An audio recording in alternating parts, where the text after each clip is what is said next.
Welcome back. Over the years, I have had lots of ride-alongs. It's something I invite family to do, friends to do, anybody to do, people to do. I invite you to do it. If you have a connection to a law enforcement agency or your agency allows it in wherever you're living, like go on a ride-along. The different agencies will have different rules, but if you know someone, it's a little easier to jump through the hoops and get in a cop car. And you'll have an experience. Sometimes it's just ultra lame, but sometimes it's exciting, and I could go on and on. But over the years, I have encouraged different family members to come out and ride along. My dad's been out. My wife's been out countless times. My kids have been out, and different people. So friends, family. One of the people who has ridden with me a handful of times, say half a dozen, is my grandfather, Bill McNew. He's passed away now, but when he was with us, he came out a handful of times. I want to say about half a dozen times. And I don't remember all of them very well, but I do remember the first time he rode with me when I transferred to my current department. So I had been with a smaller agency, and it was hit and miss whether that more rural agency was going to be busy, and that's just kind of understood. It is what you expected it to be. And so when he came out for his first ride along in my new agency, or not new anymore, but then new, so this would have been, 10 years ago. He shows up at the department. He's in the briefing room, or rather in the waiting room. I bring him back to the briefing room, and we're on swing shift, and we hit the road. So, as luck would have it, there's a little bit of morbidity to that, because as luck would have it, a shooting comes in right out of the gate. So we are barely in the car, we're barely on the road, and a shooting comes in, and it's a shooting in progress, not just a shooting, but like shots are being fired, and they're continuing to be fired. Dispatch can hear them over the radio, and we are like hot to this call. And so normally you would drop a ride along off quite a distance away, but as luck would have it, we were pretty near there, and where officers were staging was a reasonably safe place at a gas station right around the corner from this trailer park where this, I'm going to call it an active shooter, but not in the sense where they were roaming around shooting, just there were shots being fired actively. And it was contained in a corner of the trailer park, and it was related to a domestic dispute. And so where officers were staging was at this gas station across the street. And so he stays with the cars. Me and a team of officers advance into the trailer park. The shots subside somewhere during our advance. We're no longer hearing them. We get to the trailer in a very brief surrounding call out. We holler at these folks to come out. Everybody surrenders. People go to jail. The exciting part is over. And people go to jail. There's an investigation. I don't remember anything about it. All I remember is my grandpa's very first call for service at this jurisdiction is this shooting in progress. And so he's like jacked. So I get back in the car. It wasn't my beat, my area. So I wasn't committed to the investigation. I'm back in the car. We're off. So we handle a couple of other kind of routine type calls, domestic call, shoplifter call, things like that. We take some reports. I just remember that the time was filled. There was very little downtime. And so the tempo's hot. It's a good op tempo for this ride along. Frankly, if you're a police officer, you know what I mean when I say it's the type of ride along you want for people so that they have fun, so they're entertained or whatever. And so, especially your grandpa, right? So op tempo's hot. We're running calls. And so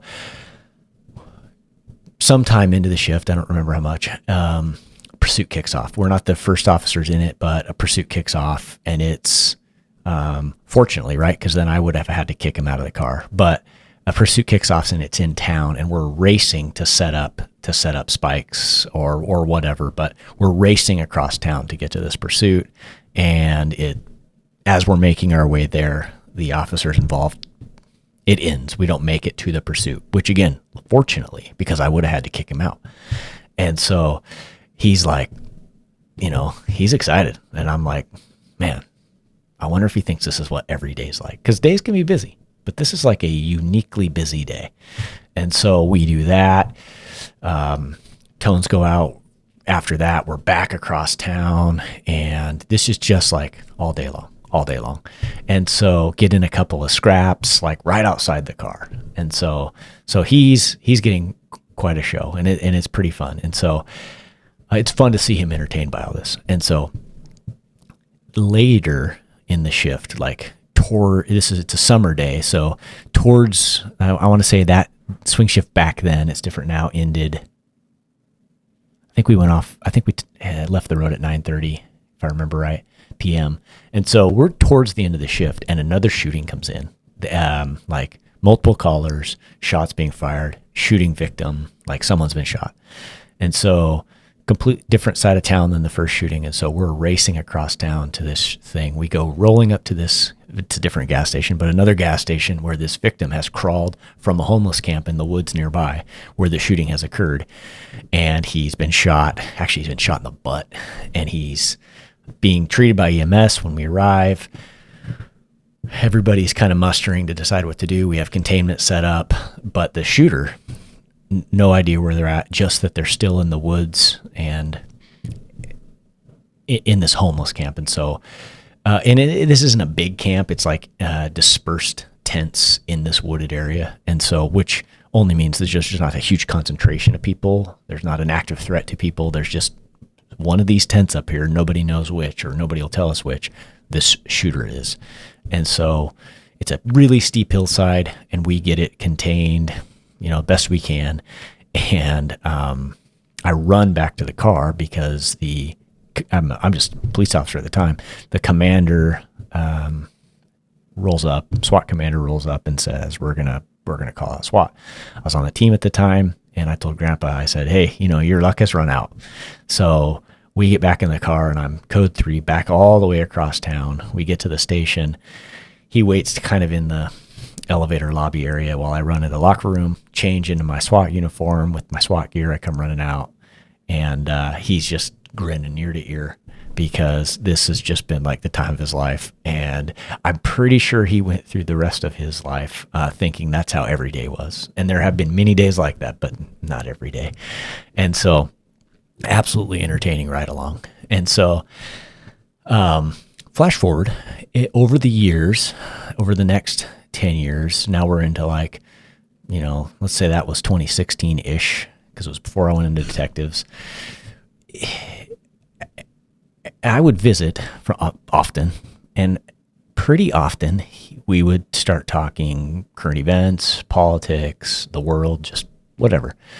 He got the local newspaper. He and Grandma would want to talk local news, politics, current events. And pretty often he would say, Brandon, is it getting worse out there? And this was a guy who at the time would have been late 70s, early 80s, who has seen life since the 30s. He's seen, a handful of wars, conflicts, all kinds of political turmoil, every riot in the 20th century, lots of things. The global war on terror, he's been through life. He's seen things. And he's asking me, is it getting worse out there? Because he's reading current events about overdoses in the streets and liberal politics allowing crime to run rampant and just, you name it, all the things we all know that we see every day. And I would always say, the answer would vary by the mood you're in or the things you've dealt with. But like in a lot of ways, yeah. In a lot of ways, the world is becoming more tolerant of deviant behavior. It's becoming less socially acceptable to call out shameful behavior. It's becoming a political talking point to embrace weird ideology, to embrace things other than the nuclear family, other than Christian beliefs, other than traditional American values. Patriotism has become like a political statement. And so in a lot of ways, yeah, it's getting worse. It's relative. Is it the Great Depression? No, it's a different kind of worse. It's the, the crumbling, it feels at times like the crumbling of the fibers of society that make, good people the model, the role model in our world. It's drugs are becoming functionally legal across hard illegal drugs are becoming functionally legal in a show of either compassion or virtue signaling, whichever the case. They're becoming functionally legal, decriminalized, which is making them more easily obtained. They are being tried by more and more people. We're seeing just zombies walking the street, overdoses. When I went through a long time as a police officer, like, I don't think I saw an opiate overdose in my first decade of work. Meth was all the rage. Meth labs were huge. And then sometime, like maybe around 2014, 2015, I started to see overdoses. And then the needles were everywhere. And it just like you'd go into houses and there'd just be bags of them, or you'd be walking across carpets of needles.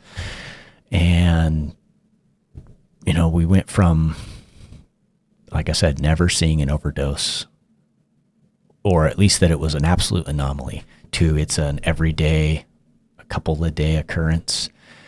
It was like Narcan and opiate reversal drugs were, we knew about them, we didn't carry them. And then the next thing you know, we're buying them in bulk.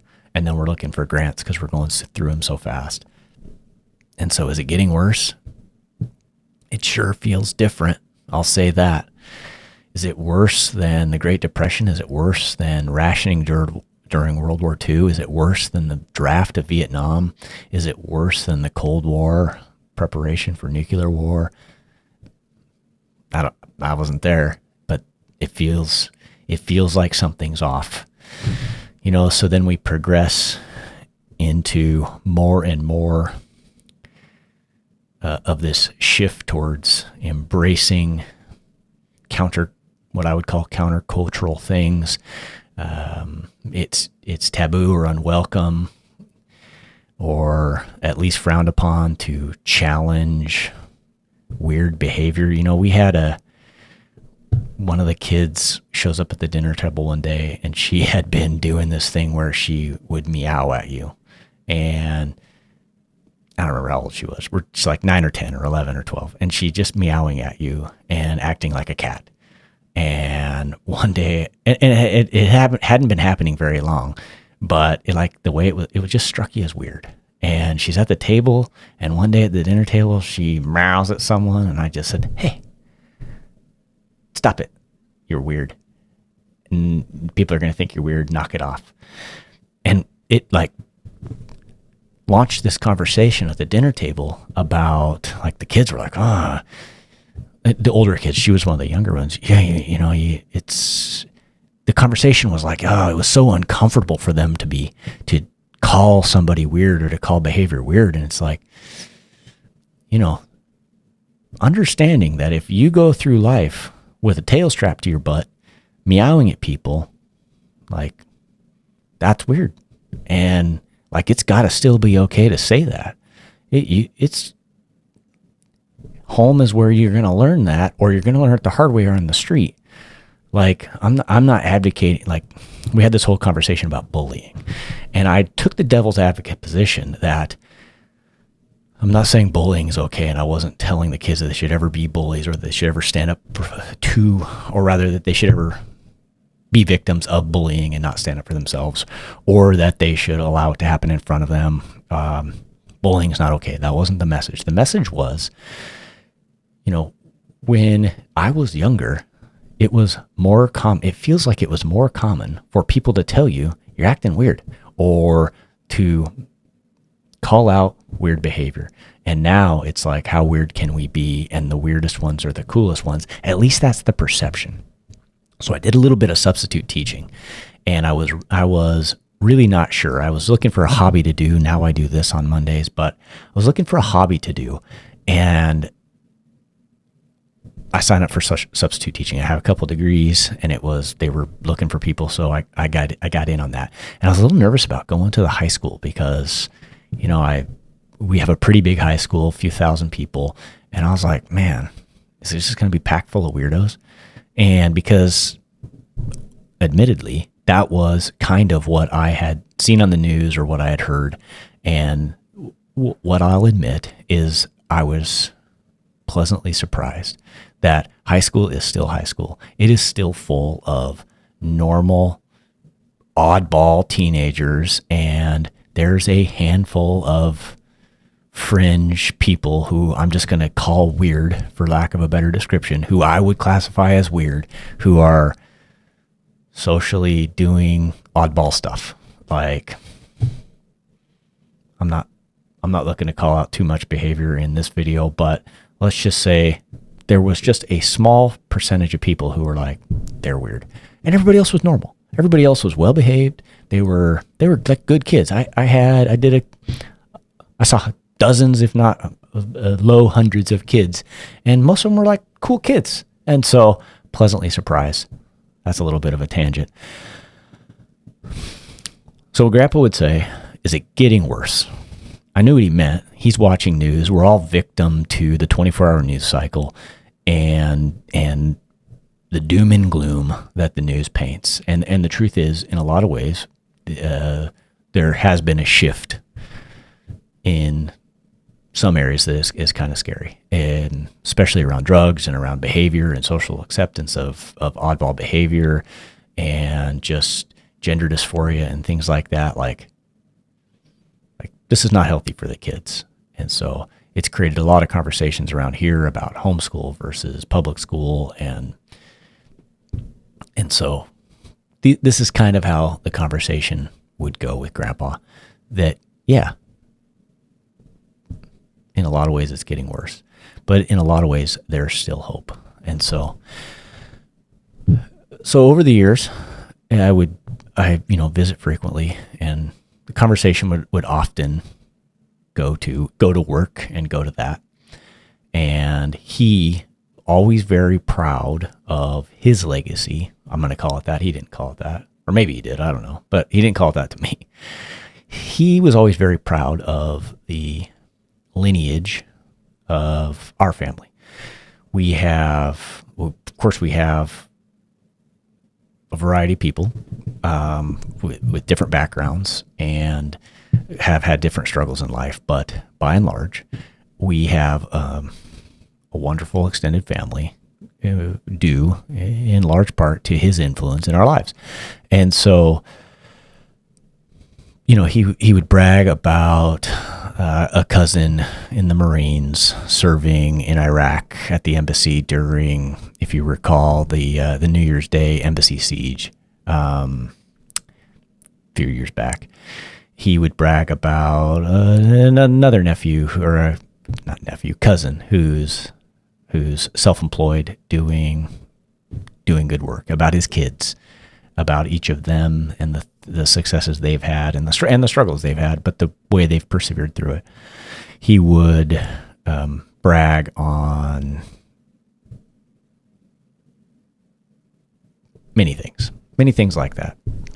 And so very, very proud. And so, I'd always point out, like, there's a lot of families like us. Don't be too fooled by the 24-hour news cycle. Yes, there's a lot of craziness in the world and a lot of shifting of, or at least they'll have you believe, brainwashing to have you believe that there's this shift in what's okay and what's not. And the truth is, it hasn't changed. And a lot of the folks I know are just like us. And so anyways, in November of 2022, I'm off in training, doing something. I'm gone, out of town, traveling for work, at a conference or some damn thing. And my dad calls. And he calls semi-regularly. We're not talking like every day or even every week. And so when he calls, there's usually something he wants to tell me. We don't just call. So he calls and he says, "Hey,"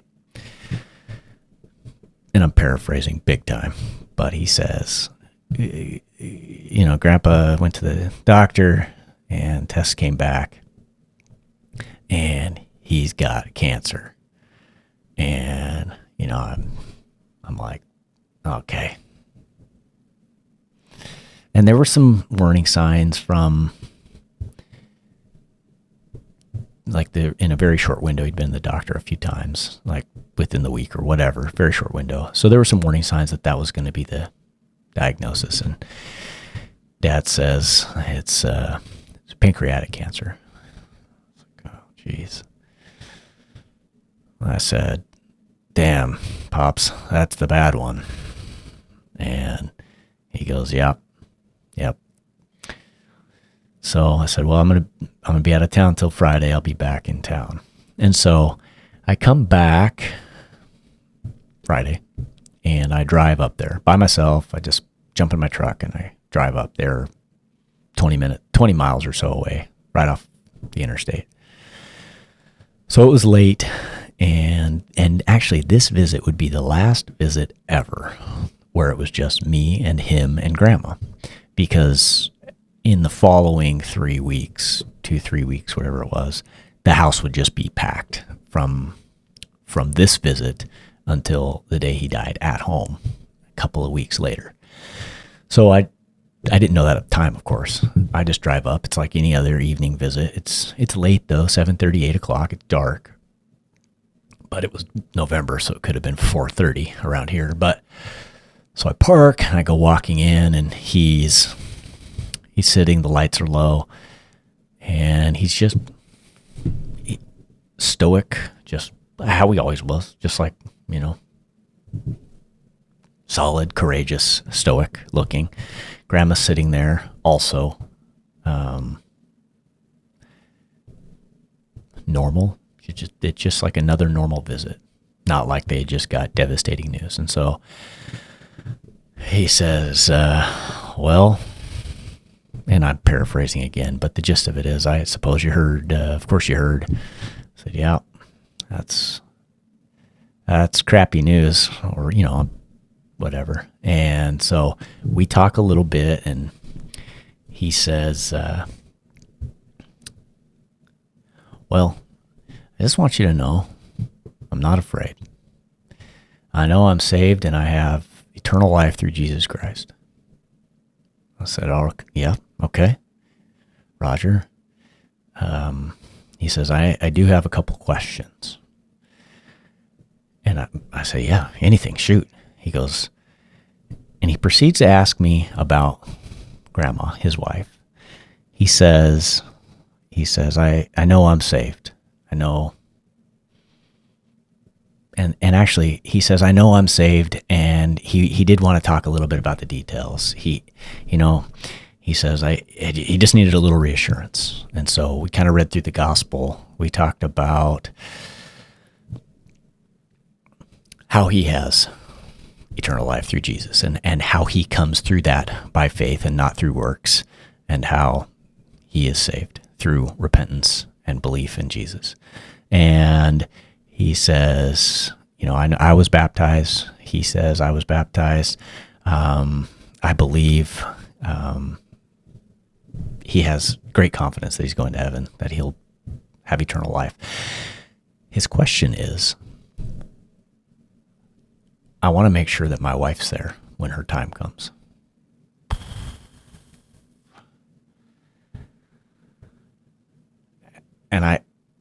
And I told him at the time, and I'll tell you, like, he was asking me, like, for, like, my scholarly advice for reassurance, as if I was some sort of, like, master theological study. I'm not. I wasn't. And but ringing in my ears were the words, of my good friend, pastor at my small church, Mike. So when he asks, will my wife be there? I said, what's the Bible say about that? Because that's what my friend Mike would say. Anytime I have a question come to mind, I'll say, I'm going to call Mike about that. And I did a few times. And he would always say, what's the Bible say about that? And so I've learned to look it up myself and then call him if I still have questions. So I walk out to the truck. Grandpa probably had a Bible nearby, but you know yours. And so I walk out, I grab mine. We walk in and we go through a series of passages. I share the gospel in its simplest form again. We talk about salvation through faith by grace. We talk about sermon in Acts, what Peter said when he lays out this good news to all who are listening. And when he's finished, they say, how do we get in on that? And he says, repent and believe. And so I share that. And we talk through all of that. We talk through how Paul called it a point of first importance. And so we talk through the gospel, and he says, specifically, he says, I'm worried. I don't know. She can't remember if she's been baptized. And so we talk through all that. And it's this will be the last time we're ever alone at the house there, because it's just going to be packed in the weeks to come. And so we talk through all that, and he kind of, after some study and after some reassurance, he's resting easily. He knows that he has eternal life through Jesus, and that his wife will, when it's her time, will join him. And of course, Grandma was in on the conversation and a part of all that conversation, which is how we got the reassurance that she had also put her faith in Jesus for salvation. So pretty awesome thing to be a part of, if I'm being honest, what little part I played in it. But fun memory, great memory, cherished memory to walk with him through kind of the mental checklist of, okay, the resurrection is looming near. And so it was just great. So I just wanted to share that with you, because today, January 13th, is his birthday. So he would have been 88 today and passed away a couple years ago. And so, as I said, that would be the last time I was there, just one-on-one with he and my grandma, who's still with us. And at the end of the chat, I left. I went home, and then every day, I want to say every day for the next couple of weeks, I just drove up there, and more family showed up. Family was staying there. They had a pretty small place, and we just packed it with people, and it was awesome.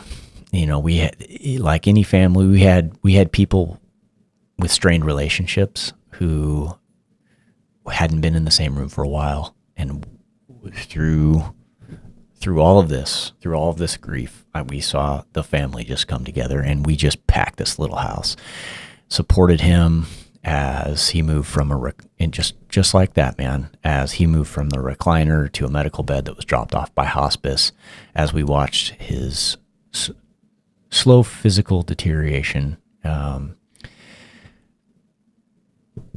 And I say slow because we're watching it over the course of a couple of weeks, which is quite rapid, but he had his wherewithal with him for many days. And so we got to have lots of great chats with him. We had his music playlist on repeat, and a lot of us, probably, speaking for myself, probably others, still listen to that. A lot of classic country gospel with some new stuff mixed in. Just on and over and over and over on YouTube, on repeat, on the TV. Meals were cooked, and it was just it was a surreal experience to be with the extended family, just dozens of us packed in there day after day after day, as he would eventually pass there in the home. And so when he was, one of the last days he was kind of coherent, if you will. No, coherent's the right word for it. He summoned some of us to fetch something at the house. And I specifically remember he calls me over and says, hey, run to the bedroom and grab something. I don't recall exactly what.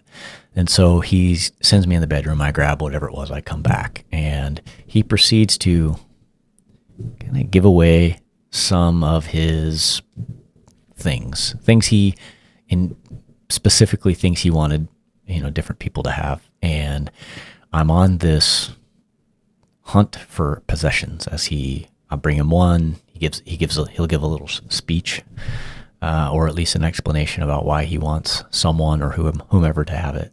And then I'm back off searching for stuff. And so I'm in the bedroom on my 10th or 20th trip looking for something for him. And my aunt comes in and I'm having a hard time finding this. He said, it's a bag, it's hanging, whatever. He's given very specific instructions and they're not accurate. And so she walks in and I just go, this is the weirdest scavenger hunt ever. And so we have a good chuckle and eventually I find the bag and it's heavy. So I walk into the living room where his hospital bed is and everyone's gathered around, and I sit on the bed, like right next close to him, and I lay this in his lap, and he's holding, it's a canvas book bag. It's got like a little flower on it, but it's got some weight inside. It's something heavy. And it only took me a second to figure out what it was as I'm carrying it. And so he's telling this explanation about, he's talking about me. He said, Brandon, he's a police officer and this and that. And he starts talking about my wife. And he says, and I want you to her. She's now come nearer to have this. And now we're in a crowded room and there are dozens of people. Yes, that's accurate. Dozens of people. And I'm the only one who's felt the weight of this bag. And to my knowledge, no one else knew what was in the bag, but I had figured it out during this story. And so I'm sitting very close, like right here, as he is presenting this explanation to my wife. And then he pulls his hand out of the bag and he's holding a pistol, a .22 Magnum Derringer. And so as he pulls it from the bag, he's not on the trigger, but he's gripping the pistol handle.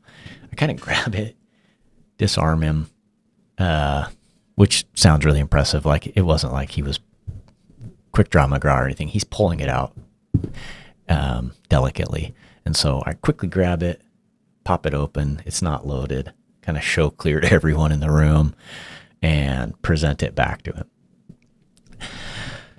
When he pulled the pistol out of the bag, there was a collective gasp in the room as he's presenting this heirloom to me, my wife, to us. And so, again, just a fun memory. So he went through a host of things. It was again surreal to watch. You know about wills and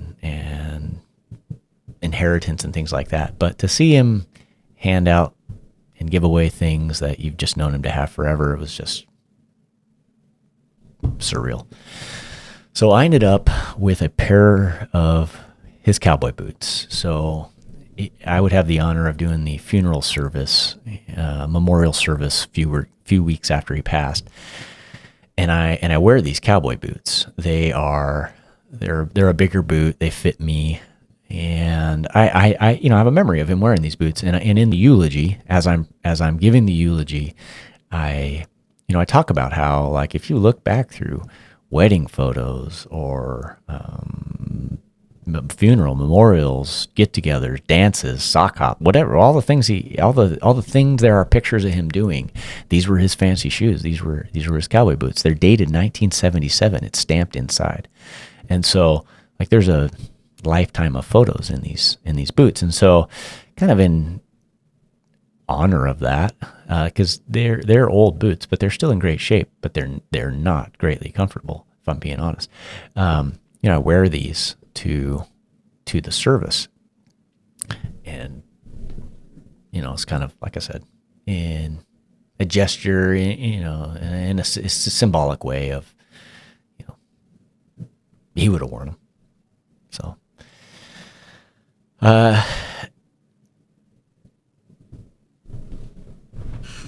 so when I had asked to do the service, it was by him specifically.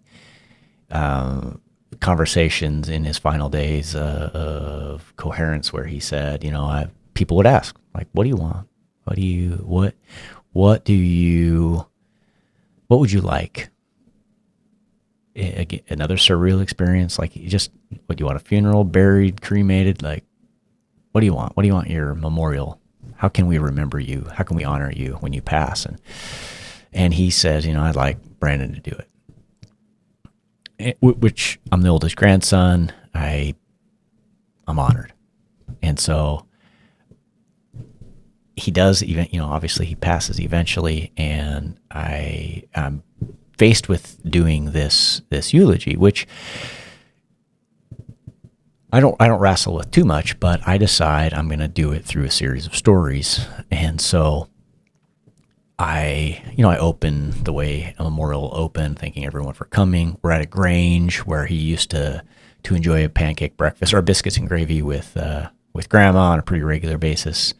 And so it's a familiar setting. Some of us had been there, and so it's a packed house. He's a well-known guy, well-loved guy by many people. People traveled to come to this thing, and so through the eulogy, I think, this was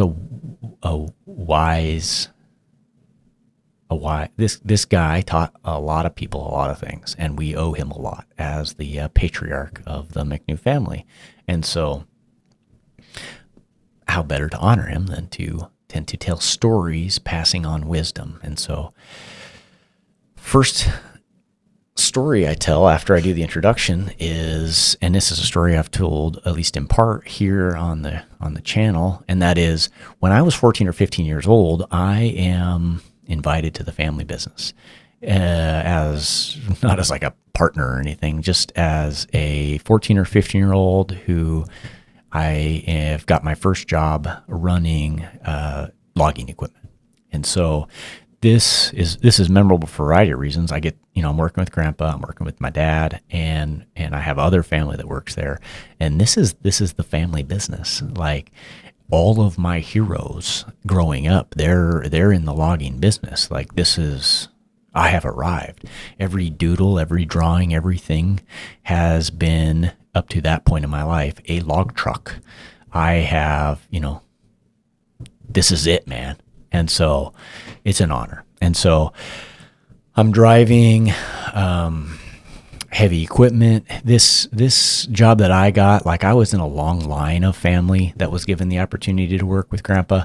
Like, it was long before I ever worked there, and probably after. Like, he would give friends and family and people close to us jobs or opportunities to get back on their feet.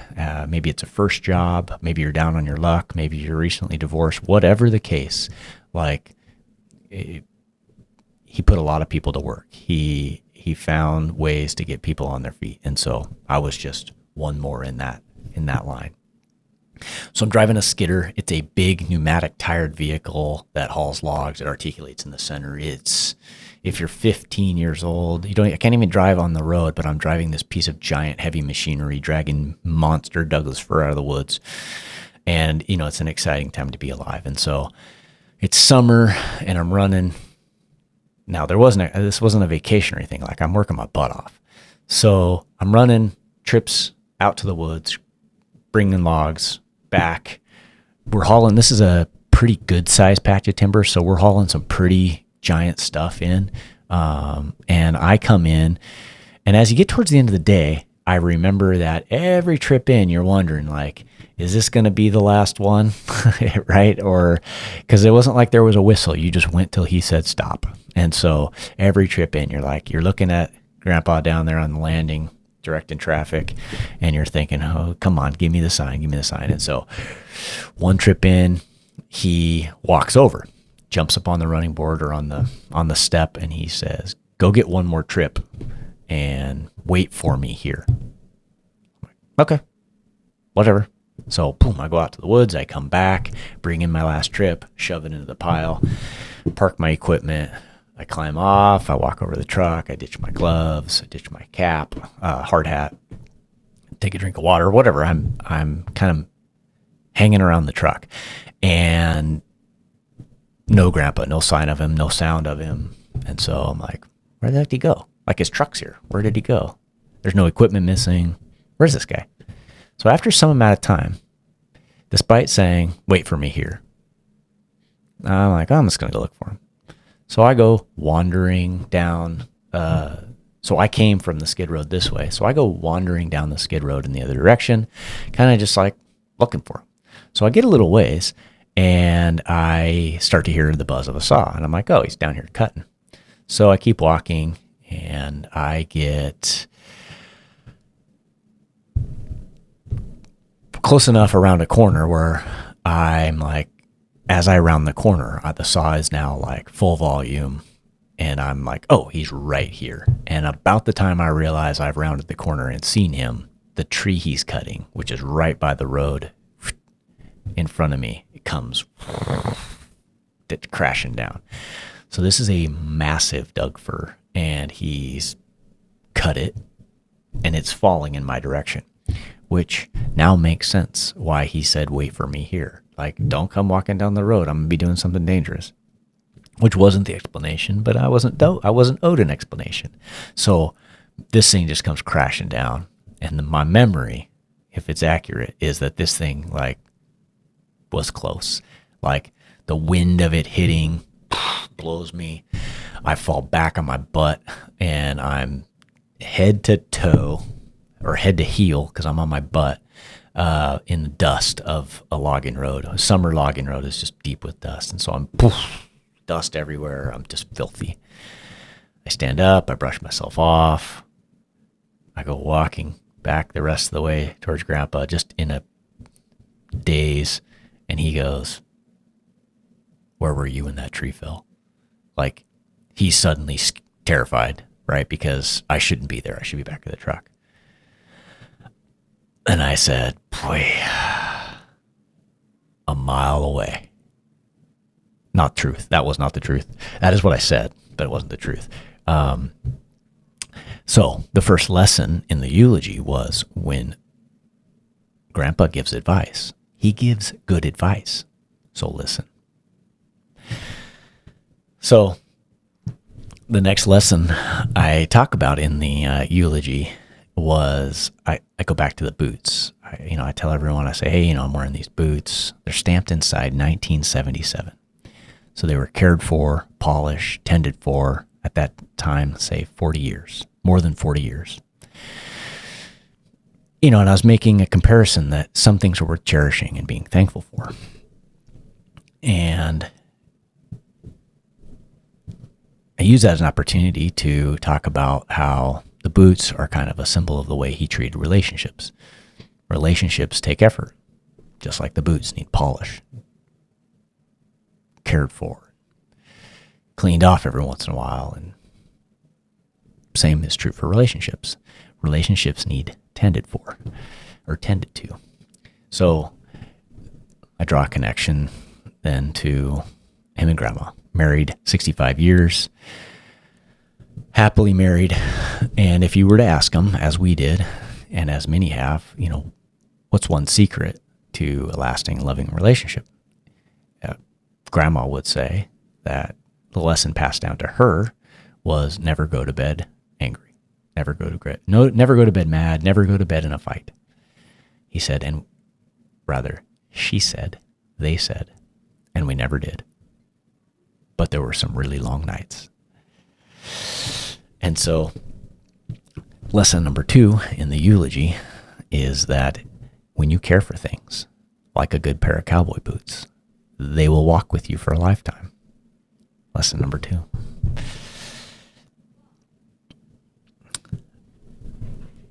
Another lesson, third lesson in the eulogy was I tell a story about a time we were salmon fishing on a river nearby, the river I've spent my whole life fishing, the river he spent a lot of years fishing.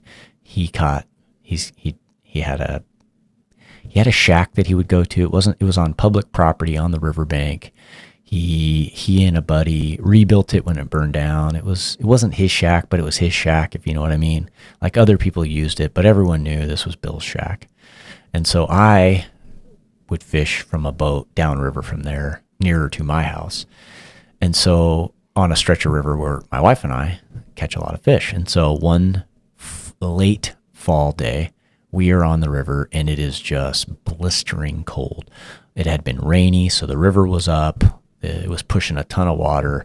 The water was all cloudy, and we were miserable and cold, and we hadn't had a bite all day. We were one of the only fishermen out on the river, which is never a good sign in a place that usually has, at least a couple of boats floating around. And so after a little while, we are freezing. We're well dressed, but it's just cutting through the clothes.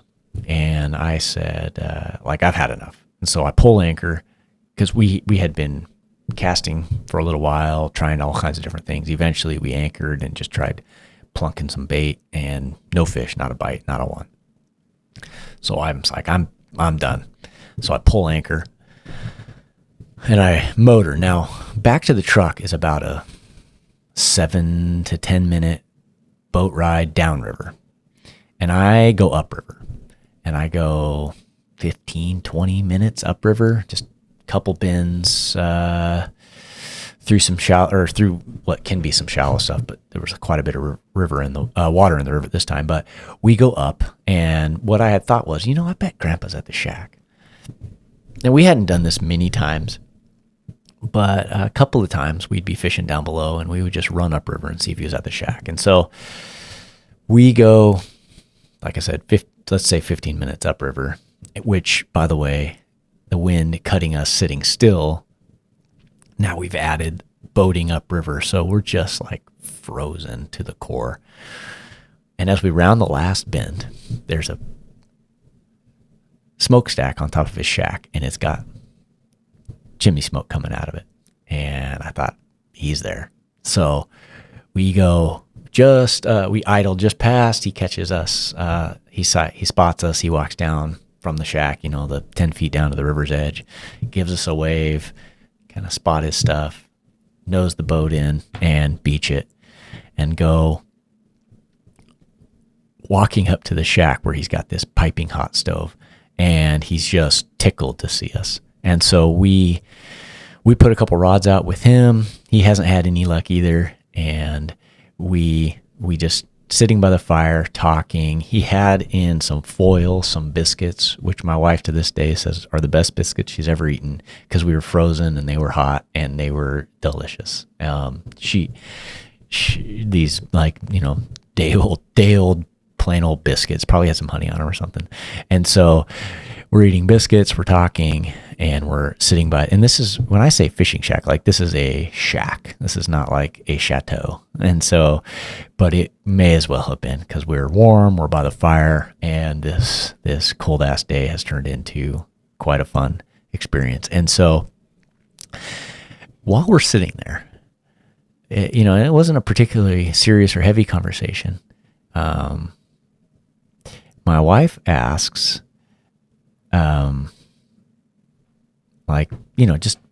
just some innocent conversational question. And he, out of the blue, says, referring to his life, I wish I had done this more. And I don't think it was out of regret for working hard and providing for his family, because, that's important. And he knew that.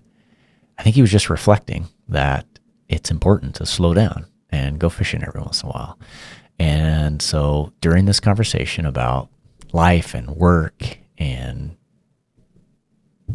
kids and school and vacations, and he said, I wish I had done this more.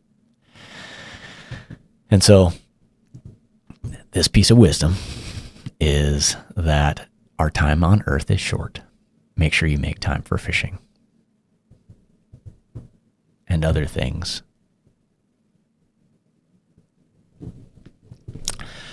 So, well, when I sat down to record this today, I wasn't sure. Well, frankly, I wasn't even sure that anything would come out. I just sat down and I had been thinking on a drive, just about these things. And I had recorded a podcast earlier that starts with some coffee we had yesterday in celebration, or at least memorial of his birthday. And so I just started thinking about that. And I thought, I'm going to sit down, I'm going to push record again and record something on his birthday, just in memorial of him, his legacy.